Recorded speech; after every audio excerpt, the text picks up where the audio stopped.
Well, people, it's officially been a month since I did the big hair chop, as I like to call it. It wasn't a haircut, because a haircut is, anywhere from like a 1 inch cut to waist length to shoulder length.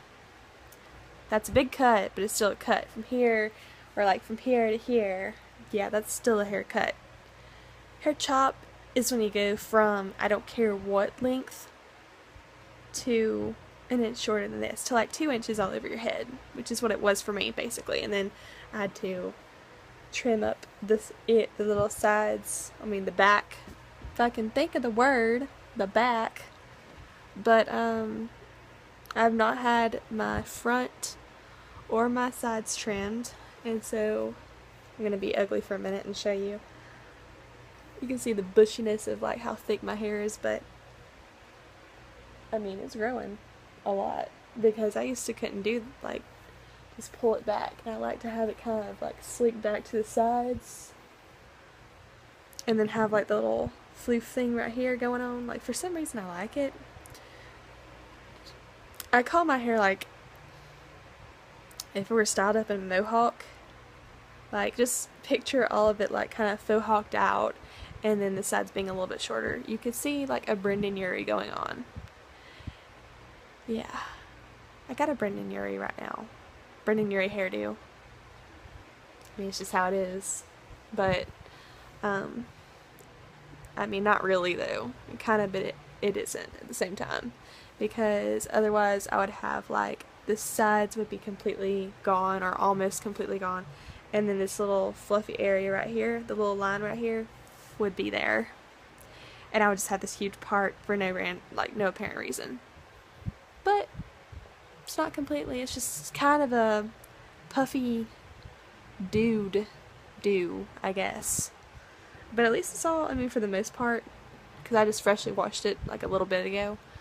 So it's still sticking up, but when I sleep on it, it all kind of like flattens where it's supposed to.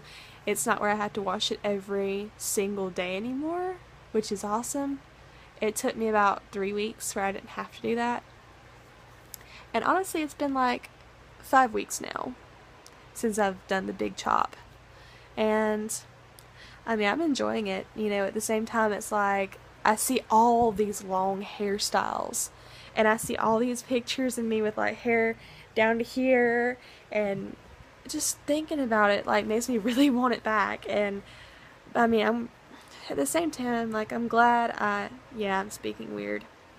At the same time, I'm glad that I did cut all my hair off because it was so unhealthy and there was nothing really I could do.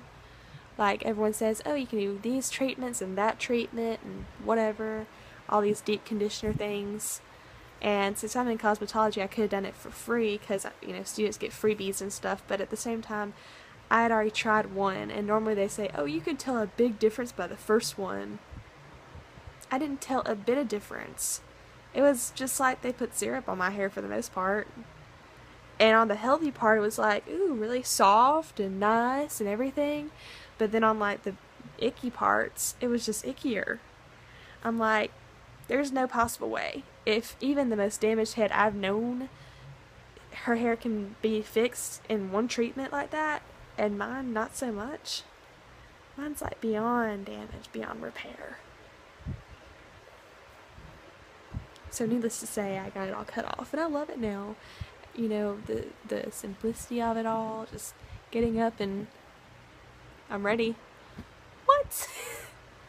I know once it gets longer, it's going to be a lot harder to manage, but I'm still going to try my best not to use the heat. I think that's why it's been growing so fast, because I don't hardly ever blow dry it. I think the last time I blow dried it was about 3 weeks ago, because I was about to go to class, and I really had to. So I was like really low cycle, and then, well, as far as heat goes, I did use it last Thursday. I went under the dryer, like literally put my head under the dryer and let my hair dry like so, because it was just the way I wanted it. I was like, okay, now it needs to be dry. So I put my head in the dryer. It was like, it was so nice. And then coming out, it was like perfectly molded to my head, and it was just like, what? I'm not normally that excited about things like that, but I was. And then a lot of my natural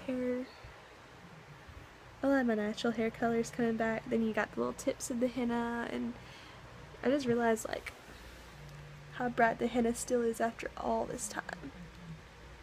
A lot of it got cut out, but then there's like the little highlights of it still, and it's like, so pretty. Do I want to go back to it? See, the problem is once I get really long hair, it has a tendency to break off. So once my hair's like down to my waist, yeah. But that's only because I'm going to keep it waist length and I'm not going to like do anything to it. Or, like I used to do, like get it to waist length and then cut it 10 inches and give it to Locks of Love or some wig factory. Could do that too. But I'm just too worried about having really long hair for next year. And I'll have more updates on that later as it happens. But I'm excited about next year, next October.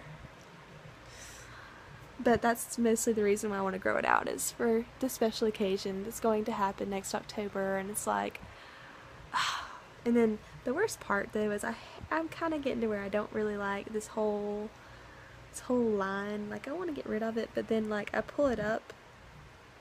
Can't really pull it up that well right now, but when you pull it up, it's perfectly even with everything else. Like just because I do this so much that all this is slid and then this is hanging down. But I'm liking the fact that this part is almost to my ears. Like it's only got a little while longer before it's actually at my ears. So I'm just waiting, and I'm just hoping that it'll hurry. But I don't want to trim either. Like, I don't want to trim my hair until I absolutely have to. Until I actually see the split ends. And then I'm like, maybe like that much. Cut that much off. And that's it. For like 8 months. We'll see. But I'll come back to you with more updates as it happens. Peace.